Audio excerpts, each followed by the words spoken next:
Jen, Jennifer's Law was first introduced in February, and if this bill is passed, it would allow the state to better protect women and children from domestic abuse. Now, so far, this bill has not been called yet, but I'm told there will be more debates before it gets voted on.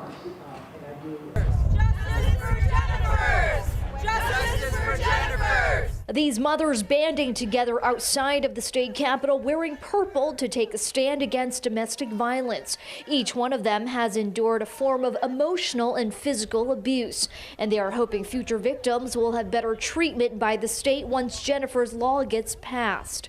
You can't make up the way the system does not work for victims at all. And we are not saying that this is only against women, but primarily this is a cause against women. Also known as Senate Bill 1091, the term coercive control was added to the definition of the bill. The term includes psychological, emotional, financial, and legal abuse. A Jennifer Dulos and a Jennifer Magnano, that will not happen again. They were both seeking protection in the Connecticut Family State Courts and were denied restraining orders and were called back into court for custody. The bill was initially introduced in response to the death of 42-year-old Jennifer Magnano, the Terryville mother of 3 who was shot dead in 2007 on the front steps of her house in front of her children.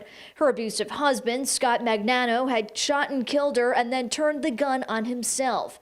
14 years later, Magnano's daughter, Jessica Rosenbeck, is here to help change the system in honor of her mother. Physical violence is obviously very damaging, but those wounds heal. Bruises heal, broken bones heal. The kind of effects of coercive control are so long-lasting and so hard to heal from. Jennifer Dulos' name also added to the bill. Her sudden disappearance sparked a search that spanned to neighboring states. Her estranged husband became the focal point of the investigation.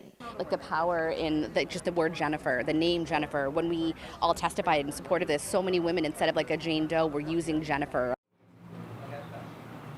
And House Majority Leader Jason Rojas telling me it could be tonight of when this bill does get voted on, and once it does, it will head to the governor's desk to be signed into law.